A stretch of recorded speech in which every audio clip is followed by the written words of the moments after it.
December 15th, 1025, the Roman Emperor Vasilios the Porphyrogenitos, who occupied the throne for almost 5 decades, gave up the ghost and expired on the spot. Yes, everyone, exactly 1,000 years ago, our Bulgarslayer, one of the most popular Eastern Roman emperors today, died. It has been a millennium since this awe-inspiring figure left the world and left us with a rather impressive legacy. On the anniversary of his passing, I'm dedicating a video to the historiography concerning Basileios II, his legend as the Bulgarslayer, and model warrior emperor for his successors. His assessment by later Roman and post-Byzantine historians in the modern period, and how his image has been received and utilized in these long 1,000 years, in which his reputation evolved and his myth grew. Truly a fascinating topic. Small reminder, most of what I present may be found in this amazing work by Paul Stephenson, The Legend of the Bulgarslayer, which traces the history of this middle nickname and why it emerged. Since I hope this is common knowledge, Basileios never received such a title in his lifetime. It took at least a century after his death to create a Bulgarslayer epithet. But yes, read Stephenson's book, it's a great overview, but in some areas I go a little deeper on sources and interpretation in this video.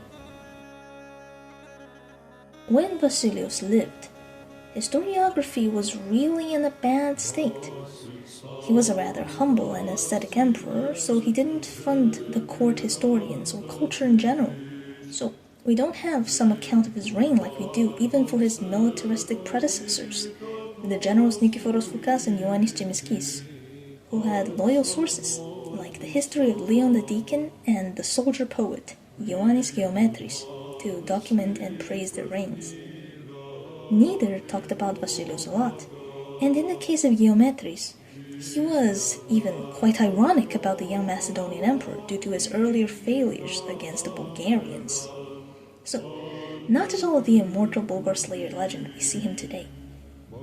And looking at official documents of this era, Basileios only used 2 epithets, Neos and Porphyrogenitos, both to emphasize his lineage and birth more than his military prowess. The first one distinguished him from his great-great-grandfather, the famous Basileios I the Macedonian, and the second highlighted his status as a purple-born monarch, his imperial legitimacy. Understandable, since Basileios had legitimacy issues in his early reign, challenged by the military strongmen of the empire, and his solution wasn't only to suppress the dynasty of Anatolia, but to become like them and get that legitimacy himself. The result was that his only truly contemporary historians were sources outside the empire to the east. Stephanos of Taron, the Armenian, covered his actions in the Caucasus, while Yahya of Antioch, who did migrate into Roman Antioch, was of an Egyptian Melkite background and focused mostly on the emperor's relations with the Fatimids. So, they judge him mostly based on his regional actions. The forming of the legend of the warrior emperor, the Bulgarslayer, took root after his death, when his overly non-military successors started screwing up everything the past few generations of campaigning tried to secure. How did Basileios perceive himself? He chose to bury himself in the Heptamon, and not in the Church of the Holy Apostles, where every emperor from Constantine I to his brother Konstantinos VIII were entombed, and he had this epitaph. Quote, "Other kings of old, other burial places for themselves ordained, but I, Basileios, born to the purple, place my tomb on the site of Heptamon, and I sabotage from the endless toils which I accepted in battles, and which I endured, for nobody saw my spear at rest. From when the King of Heavens called me Autocrator of the earth and senior emperor, but remaining vigilant through the whole span of my life, guarding the children of New Rome, when I marched bravely to the west, and as far as the very frontiers of the east, settling countless trophies all over the earth. The Persians and Scythians bear witness to this, and along with them, the Abazgian, Ishmael, the Arab, the Iberian. And now, man, looking upon this tomb, reward my campaigns with prayers." Unquote. The self-perception was a restless soldier, ever toiling for the Roman Empire and campaigning on every front of Romania, rather than focusing exclusively on the conquest of Bulgaria. An all-round selfless servant of the Romans, one might say, and not a boogeyman of the Bulgarians. Positive identity, and not negative, defining against another. This would be how early historians, in the 1st century after 1025, remembered their emperor. This epitaph's author is unknown, but attributed to Michael Psellos somehow. Michael Psellos, the know-it-all of the late Macedonian court, began his historical narrative with the reign of Basileios. Even if he was overtly pro-civilian administration and their champion, the weak Emperor Konstantinos X, Doukas, he fondly remembered the late Basileios and focused on narrating his successors. The first book of Psellos' history, the Chronographia, was dedicated to the elder Basileios, taking up the narrative of Roman history as a continuation of the aforementioned Leon the Deacon. If you read the rest of the Chronographia, you know Psellos could be ironically harsh on some emperors, even good ones like Isakios Komnenos, just to push for his civilian patrons, the Dukai. But not for Basileios. He is objective about the emperor's achievements, praises his qualities, describes his physical appearance and character even, giving us the most human portrait of the ascetic emperor, although Psellos also spreads small critiques of Basileios' more autocratic tendencies. But in general, a positive outlook.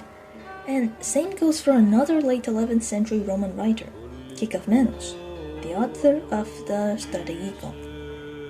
Essentially, this was a survival guide for the empire in that era, especially for the military aristocracy that felt threatened.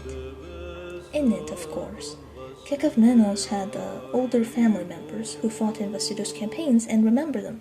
So, he writes of the emperor also as a model to follow, using his strategies in Bulgaria for pedagogy. In the 50 years immediately after his death, Basileios was already appreciated and revered, but the assessments are nothing bloated yet. He remained a human, not a myth. Theophylactos, archbishop of Ohrid, lived right among the conquered subjects of Basileios and directed their spiritual life. So, he had interesting insights to share on how Romans viewed Bulgarians and their province of Bulgaria. The archbishopric of Ohrid was created by Basileios as compensation for removing the independent Bulgarian patriarchate of Samuel's empire. One of his smart strategies to integrate the Bulgarians into the Roman Empire rather than alienate them. And this idea persisted even in the writings of Theophylactos, our source smack during the massacred to Komnenian transition period. After the loss of Anatolia under the Doukas emperors, the patrons of Theophylactos, the stability and security of the Balkan frontier of the empire became more crucial than ever.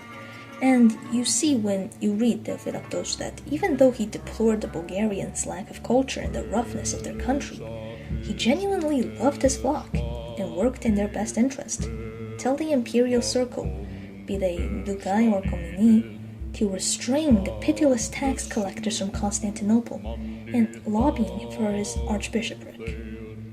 This was an incredibly learned man, imperial tutor, and saint for his theological writings, but in his texts, there is a surprising absence of any mention to recent Bulgarian history. The non-mention of Tsar Samuel has already been noticed by Mitko Panov, how the archbishop looks for past legitimacy for his see, like in the local St. Clement and even earlier construction of Justiniana Prima under Justinian. But I found that he also avoids mentioning Basileios, the emperor who literally created his post and the world he lived in, that of Byzantine Bulgaria. Theophylactos' silence is, from my point of view, as interesting as later mentions of Basileios we will explore. I think it might reveal that in Byzantine Balkans, reception of this recent conqueror was still mixed. Despite Basileios' welcoming gestures, he still committed a few war crimes, whether or not he really blinded 15,000 Bulgarians. Granted, Theophylactos was always writing for his contacts in Constantinople, who greatly admired Basileios, and not for his Bulgarian flock. So in theory, it would have made sense for someone in his post to glorify the victories of the Bulgarslayer, but no. The last Roman-Bulgarian war is always excluded from his pen, and it might indicate an unease about it. Then came the Komnenian era, the period in medieval Roman history focusing both on repairing the damage of Manzikert in 1071 and restoring an ecumenical Roman Empire like that of late antiquity.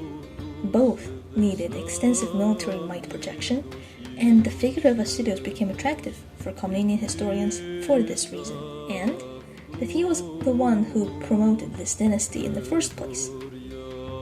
The early Komnenian historians, Ioannes Skylitzes, Ioannes Zonaras, Anna Komnene, etc., mostly follow along this 11th century default of being a staple literary device both for a past golden age of medieval Roman military achievements and for dynastic legitimacy.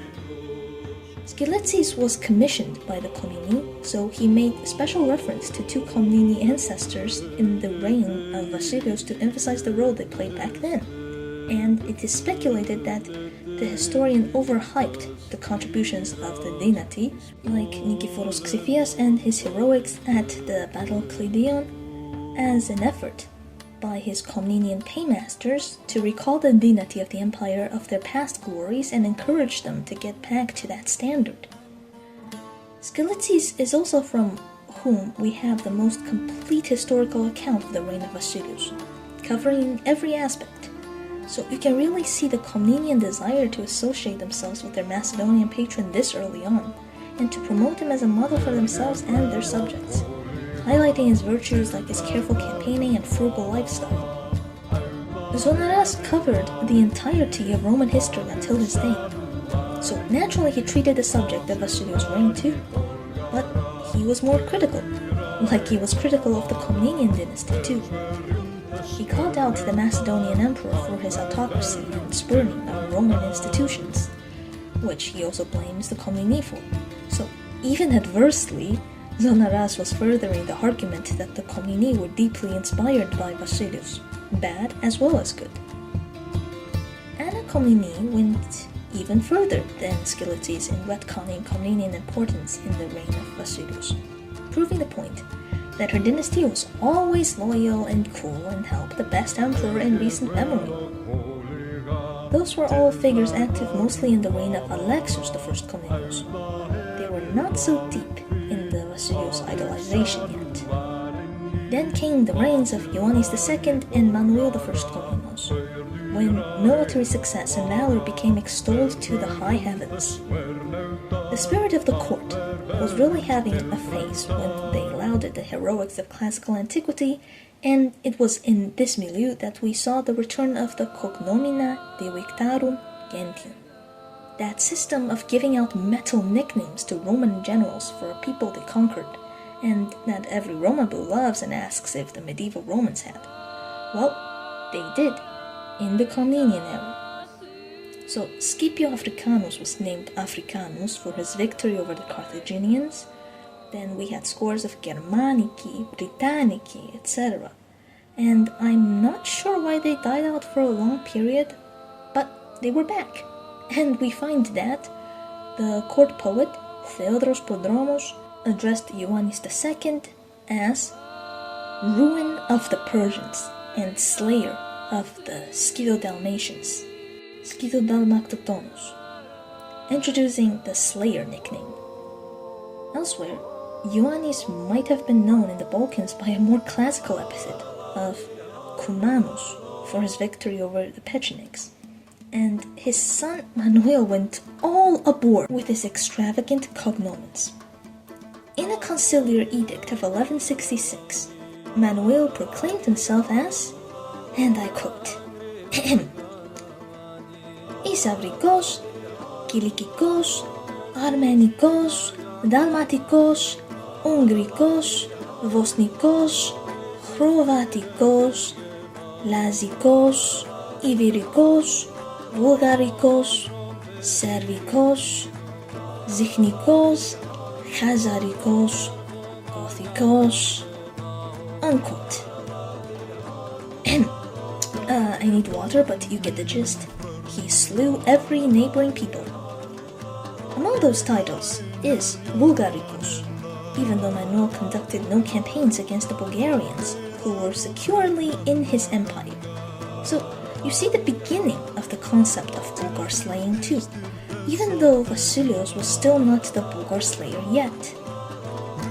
Konstantinos Manasses, who wrote a world history called the Synopsis Chroniki, covers the reign of Basileios and, like most in his era, lavishes praise on the emperor for his diligence to military affairs, and contrasts him sharply to his co-emperor and brother, Konstantinos VIII.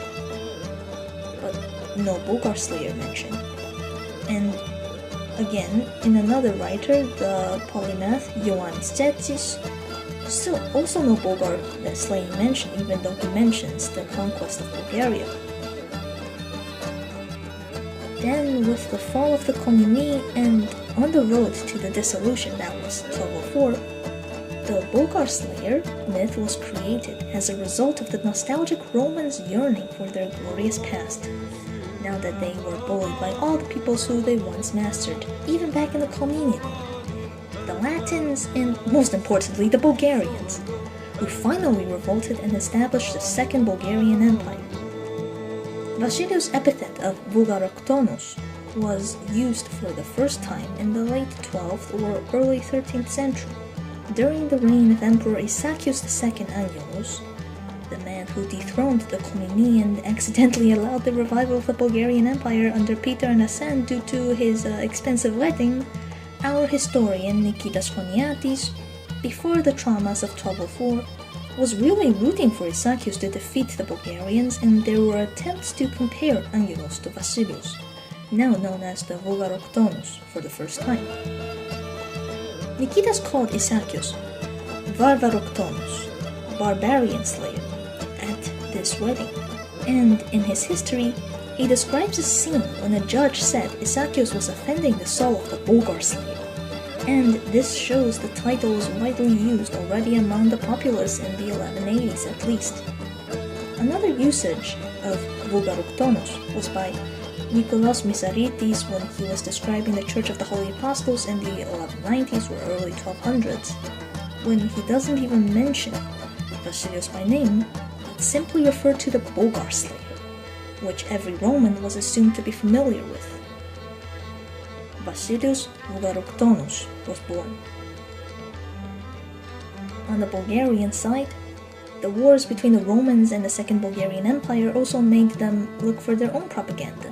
And since the Romans had their Boulgaroktonos, Tsar Kaloyan of Bulgaria styled himself as the Roman slayer as revenge, according to the historian Georgios Pachymeres, writing in the 13th century. And Michael Choniates, brother of Niketas and Archbishop of Athens, was not able to join his brother in Nicaea, but he did write a letter to Emperor Theodoros I Laskaris to encourage him to lead the Roman troops to victory, in the example of the Bulgar slayer. In this letter too, Basileios was compared to Heraclius, another archetypal hero emperor. The more distant the memory, the more mythologized the Bulgar slayer.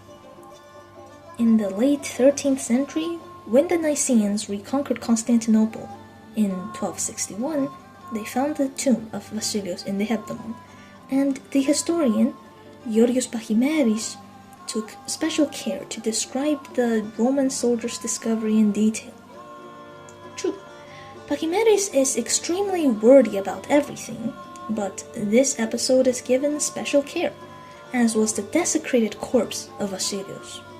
The emperor's mouth had been stuffed with a flute by the Latins as a joke, And Michael VIII Palaiologos, who was careful to associate himself with every great Roman emperor before him, from Constantine the Great to Alexios Komnenos, of course, gave Basileios the reburial he deserved in the monastery of the Savior in Cilimbria, tried to emulate the warrior ways of the Bulgarslayer, and when Palaiologos died, Pachymeres reports he was buried next to Basileios. The reverence for the Boulgaroktonos kept growing every passing century after his death. Later in Palaiologian Constantinople, in the 14th century, writers continued to refer to this legendary emperor, but his actions in Bulgaria became something of his sole personality.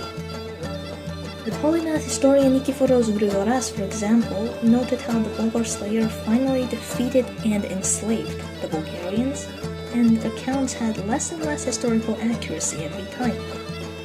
In the works of Ephraim, the chronicler, the nicknaming of Basileios as Bulgarslayer due to his blindings at Cleidion was taken as a granted fact, even though that's not true.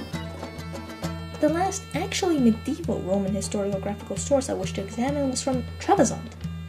I wish to talk about the portrayal of Basileios in Joseph Lazaropoulos' writings, and this was the idea I had in the first place before I decided to expand this video to the Bulgarslayer's legacy among historians in the 1000 years after his death in general, because Stevenson's book is really good, but he barely devotes 2 sentences to Lazaropoulos' treatment of Basileios II and the rest of the Macedonians, by far the most extensive and most historically detailed among the late Byzantine sources mentioned so far.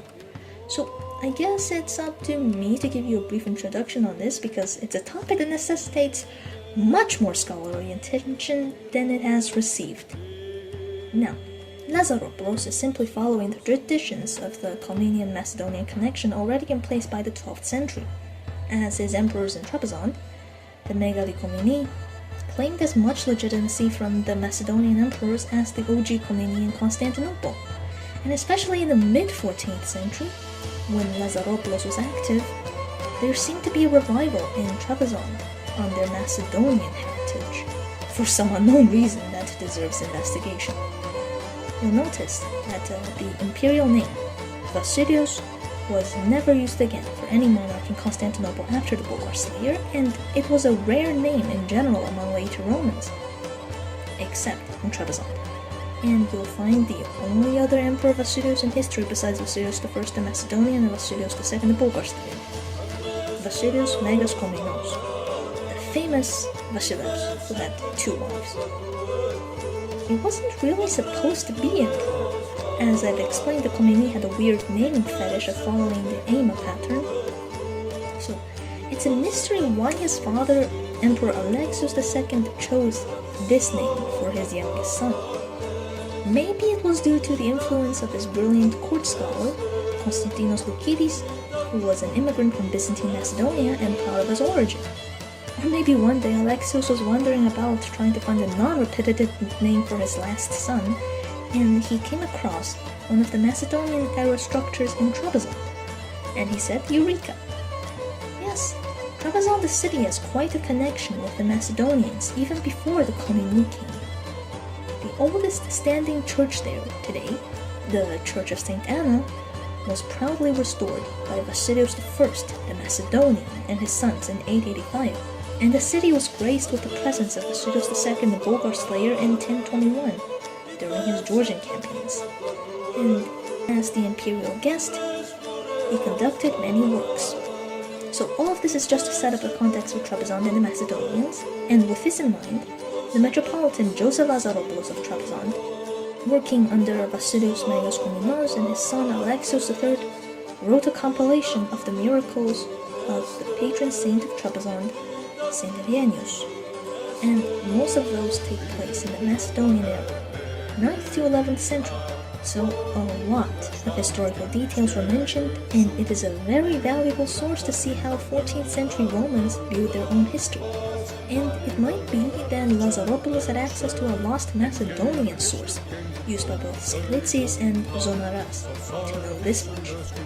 So let's see what he wrote. The very first miracle recorded in Lazaropoulos' shorter work, the Logos, was set in the reign of Basileios I the Macedonian, about how St. Ioannes revealed his birthday, That already shows how prominently the Macedonians feature in his works, and already mentioned Basileios II Porphyrogennitos as Lord of almost the whole earth. While in Lazaropoulos' more complete work, the Synopsis, the very first miracle was about Basileios II. A complete summary of the history of the Macedonian dynasty was given, with some liberties. Then Lazaropoulos recounts how Saint Eugenius saved Trebizond from the rebels of Bulgarslayer and Phocas when the city remained loyal to their purple-born emperor in the 980s. And later in the 1020s, when Basileios came for his Georgian campaign, he stopped at Trebizond to pray at the Church of Saint Eugenius, and the saint scared the Iberians and gave the Romans victory over the forces of King George. Besides showering the emperor and saint with praise, what I find really interesting is how, though Lazaropoulos was no historian, he actively engages with the historical narrative he had, and tried to prove how Basileios did not poison his great-uncle, the eunuch Lycapinos, and Lazaropoulos tries to explain how he got the epithet of Bulgarslayer, which he attributes to the reputation after Cleveland like Ephraim above. But after examining all this, we know it's not true. But still, this is the trend for how people seem to interact with the legacy of the Bulgarslayer from now on. After Constantinople and Trebizond fell, the Roman Empire ended. We're into the Ottoman period and we don't have much to say. Some Ottoman Romans dropped behind a little bit on literacy and education, and those extremely learned Roman elites preferred to write more about further antiquity, since that was what the Latins and Turks liked to learn about. Also, ancient Greco-Roman history would be much more appealing to a conquered people anyway. Basileios was preserved in memory, but not as popular as some other emperors. I'm going to skip ahead to further modernity and the 19th century, after the establishment of Greece as a country, and more appreciation was given to Byzantine studies by historians. A lot of the credit for this rehabilitation of Byzantium could go to Konstantinos Paparrigopoulos, who wrote a magnum opus on the entire history of Greek civilization and managed to shake off the labels of decadent and oriental that Byzantium suffered for a few centuries. And he did that by incorporating the Eastern Roman Empire entirely into the framework of Greek history. A crucial step and bright civilization that was the product of Hellenism. Of course, the Bulgarslayer is touched on heavily in Paparrigopoulos' Byzantine sections, and he sees Basileios as the apex of the Macedonian dynasty. Now, with Byzantium somewhat rehabilitated, it gained much more appeal for the modern Greek and Phil-Hellenic European historian to study, and we began seeing some classics in Byzantine studies appearing this century. For reasons of time, I'll skip on what Finlay, Miller, and many other scholars I frequently consult have to say about the Bulgarslayer, and focus on what the most important work, the magnum opus of the French Byzantinist Gustave Schlumberger, who documented late 10th century Roman history in excruciating detail in his epic work, L'épopée byzantine à la fin du Xe siècle. Basileios was the protagonist in the first two of the three tomes, which quickly became popular in Greece too after its translation into Greek, and Schlumberger was most definitely the resident Bulgarslayer expert in 1900. With the context of the contemporary Macedonian struggle between the Greeks and Bulgarians, among many others, it's easy to see why suddenly the Greeks showed an interest more profound than ever in the legend of their Bulgar-slaying emperor, and used it in literature. I'll introduce two works of fiction by two of the most iconic authors of modern Greece, Kostis Palamas' poem, The King's Flute, and Penelope Delta's novel, In the Times of the Bulgarslayer. Interconnected works, shaped by the same historical circumstances in the Balkans and the spectacular work done in Byzantine studies the past century. Palamas was inspired by Paparrigopoulos and Delta by Schlumberger, who she corresponded with. I like to present them as the culmination and result of these centuries of historiography after the Bulgarslayer's death. Palamas' poem, if you paid attention so far, is set squarely during an episode I've related already, Pachymeres telling us how Paleolo's soldiers rediscovered Basileios' body with a flute in his mouth in 1261. From there, the poem is from the flute's perspective, playing a tune about the life of that deceased emperor and an epic retelling of his journey to his triumph in Athens. It's a wonderful piece of poetic art, and its ingenious concepts like this, besides a mastery of Greek language and history, that really solidified Palamas' reputation as one of the greatest modern Greek poets. Delta, on the other hand, wrote books for children, and she wanted to borrow a few lines from the king's flute to put on her novel's cover page, and she got that, by the way. But Palamas wasn't very enthusiastic about how her novel had such explicit didactical purpose and something so literal. Delta's fiction is surprisingly accurate historically because she frequently asked Schlumberger for advice during the writing process, and if you read it, you find educational footnotes about medieval Byzantine and Bulgarian geography and history all throughout the very captivating story. Personally, maybe it's because I value respect for historical facts, I didn't find that diminishing the literary value of the novel at all. And for a book written in the backdrop of the Macedonian struggle, it's surprisingly not so Bulgarophobic. So, now that we are in the 21st century, 1,000 years after the death of Basileios II, our perceptions are still shaped by that one millennium of historiography I presented to you today. Some of us use him as a model emperor, the poster boy of the golden age of Byzantium, like those writing in the immediate decades after 1025. Others idolize his military prowess and emphasize his military triumphs above all, like Komnenian court intellectuals. Yet still, a few would reduce his personality and achievements to simply slaying and blinding a lot of Bulgarians, like some bitter post-Komnenian Roman historians, sad that the Second Bulgarian Empire was causing troubles for them again. How you interact with the story and legacy of the legendary Bulgarslayer is up to you, but I think it's important you explore a little where your ideas and preconceptions of this persona comes from, since there were literally 1,000 years of character building by people of all backgrounds. Roman, Armenian, Arab, Bulgarian, Western European, Greek, etc. on the real historical figure of the purple-born Emperor Basileios. Thank you for watching. A great thank you to my patrons for supporting me on making this series. Dragon Lord, Rophea Game Projects, Cody Danroth, Tiropita Productions, Francis Morin, Patrick Gapo, Kiasik, and Alexandros Sideris. Thank you all, everyone.